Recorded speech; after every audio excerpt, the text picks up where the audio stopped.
Hi friends, ఈ వీడియోలో మా విలేజ్లోను మరియు మా ఇంట్లో కేదారేశ్వర గౌరీ వ్రతం ఎలా చేసుకున్నామో చూసేద్దాం. నా వీడియోస్ కనుక మీకు నచ్చినట్లయితే ప్లీజ్ సబ్స్క్రైబ్ మై ఛానల్. ఈ కేదారేశ్వర గౌరీ వ్రతం అయితే చాలా నిష్ఠగా చేయాలి. మేమైతే ముందు రోజు వెళ్ళి ఈ నోముకు కావాల్సిన గ్రాసరీస్, పూజా సామాన్లు, తోరణాలు తెచ్చేసుకున్నాము. ఈ నోముకి తప్పనిసరిగా తోరణాలు కావాలి. ఇవైతే చాలా ఇంపార్టెంట్.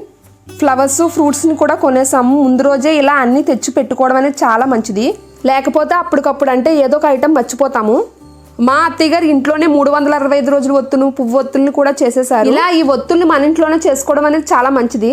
ఆ తర్వాత పూజకి పత్రి అనేది చాలా ఇంపార్టెంట్. మాది విలేజ్ కాబట్టి మాకు అన్ని రకాలైన పత్రులు దొరుకుతాయి. ఈ పూజకైతే మారేడు, మర్రి ఆకులు, మర్రివేళ్ళు, ఉత్తరేణి ఆకులు, ఉసిరి, మామిడి పత్రి అయితే ఉండాలి. మాకు ఇక్కడ అన్ని రకాలైన పత్రులు దొరుకుతున్నాయి కాబట్టి మేము ఇలా వెళ్ళి అలా తెచ్చేసుకుంటున్నాం. టౌన్లో ఉన్న వాళ్ళకి చాలా కష్టం అవుతుంది. ఇంకా మా విలేజ్లో 3 రోజులకు ముందు పార్వతీ పరమేశ్వరుల విగ్రహాన్ని భజన చేసుకుంటూ మా ఊరి రామాలయంలో విగ్రహాన్ని ఉంచి పూజలు చేస్తారు. ఈ విగ్రహాన్ని కార్తీక మాసం 4వ వారంలో నిమజ్జనం చేస్తారు. ఇంకా నోము రోజే ఎర్లీ మార్నింగ్ లేచి నా పనులన్నీ పూర్తి చేసుకుని మా గార్డెన్లో ఉన్న పారిజాత పువ్వులను అయితే వేరు తెచ్చుకున్నాను. పారిజాత పువ్వులు కింద పడినవి మాత్రమే పూజలో పెట్టాలి. చెట్టు నుంచి కోసినవి పూజలో పెట్టకూడదు. ముందుగా తులసి కోట దగ్గర పూజ చేసుకుని ఆ తర్వాత ఇంట్లో దేవుడి దగ్గర కూడా దీపం పెట్టేశాను. ఇంకా మార్నింగ్ అవ్వగానే మా గార్డెన్లో కూడా చాలా రకాలైన ఫ్లవర్స్ ఉంటాయి. వాటిని కోసుకుని ఫ్రిడ్జ్లో పెట్టుకున్నాను. ఇన్ని రకాల పువ్వులు ఉండడం వల్ల దేవుడిని అయితే బాగా అలంకరించుకోవచ్చండి. ఈ వ్రతానికి కావాల్సిన నైవేద్యాన్ని ఇలా కర్రలు పోయి పెట్టి బయట వండాం. ఈ కేదారేశ్వర గౌరీ వ్రతానికి మేమైతే బూరెలు, గారెలు నైవేద్యంగా పెడతామండి. ఒక బౌల్లో వాటర్ పోసి ఫ్లవర్స్తో అయితే ఇలా డెకరేట్ చేశాను. ఇంక ఈవినింగ్ అవ్వగానే ఫ్రెష్ అయ్యి పూజకు కావాల్సిన వాటిని సర్దుకుని మా విలేజ్లో ఉన్న టెంపుల్స్కి వెళ్ళాము. ఎవ్రీ ఇయర్ ఈ వ్రతం ఇలాగే చేసుకుంటాం. ఇది మా ఊరి రామాలయం అండి. రామాలయం లేని ఊరు అనేది ఉండదు. ఇంకా వెళ్ళగానే వినాయకుడికి దీపారాధన చేసుకుని ఆ పక్కనే ఉన్న భజన చెట్టుకు కూడా దీపారాధన చేసి హారతి అయితే ఇచ్చేసాను.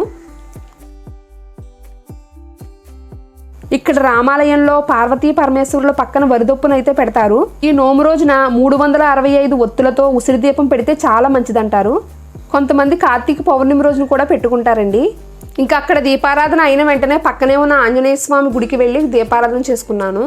ఆంజనేయ స్వామి గుడి పక్కనే రావి చెట్టు ఉంటుందండి. రావి చెట్టుకి దీపారాధన చేయడం అనేది చాలా మంచిది. అందుకనే చలివిడితో దీపం చేసి అందులో ఒత్తులు వేసి ఆవునైతే దీపం వెలిగించి ఆ తర్వాత మా ఊరిలో ఉన్న దుర్గమ్మ తల్లి గుడికి వెళ్ళి అక్కడ కూడా దీపారాధన చేసుకున్నాను.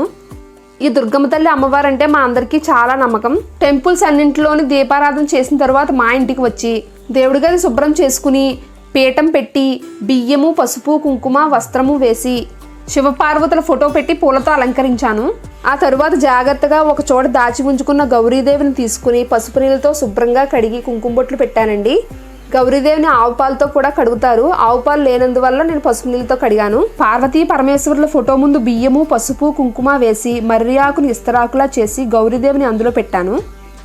గౌరీదేవిని పూలతో అలంకరించి ఆ తరువాత ఇంకొక పీట వేసి దానిపైన అరిటాకు వేసి అమ్మవారి దగ్గర నైవేద్యం పెట్టి ఏ పూజనైనా సరే మనం ముందుగా పసుపు వినాయకుని చేసుకుంటాము. పసుపు వినాయకుడితో పాటు అక్కడ నేను గౌరీదేవిని కూడా చేసుకున్నాను. గంధము, కుంకుమతో బొట్లు పెట్టి మేము వండిన బూరెలు, గారెలతో పాటుగా పండ్లను కూడా నైవేద్యంగా పెట్టాను. గౌరీదేవి దగ్గర మర్రి పళ్ళు పెట్టి పసుపు వినాయకుడికి గౌరీదేవిని పూలతో అలంకరించుకుని తాంబూలం సమర్పించుకున్నాను.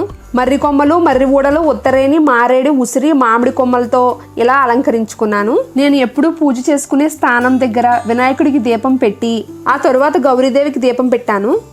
దీపారాధన అయిన తరువాత మా ఇంట్లో ఉన్న పాత తోరణాలను గౌరీదేవి దగ్గర పెట్టి వాటితో పాటు కొత్త తోరణాలను కూడా గౌరీదేవి దగ్గర పెట్టి పూజ అయితే ప్రారంభించాము.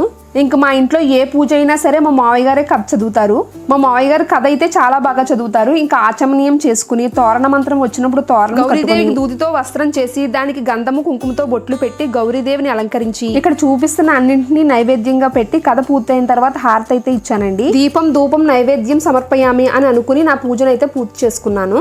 ఇంట్లో నా పూజ అంతా అయిన తరువాత తులసి కోట దగ్గర దీపం పెట్టి ఆకాశ దీపం కూడా పెట్టుకుని చూసి పూజ మధ్యలో కట్టుకున్న తోరణాన్ని విప్పి గౌరీదేవి దగ్గర పెట్టి గౌరీదేవి దగ్గర పెట్టిన ప్రసాదాన్ని అయితే తిన్నాను. ఇలా నాకు వచ్చిన విధంగా ఈ వ్రతాన్ని అయితే చేసుకున్నానండి. నా వీడియోస్ కనుక మీకు నచ్చినట్లయితే please like, share and subscribe my channel.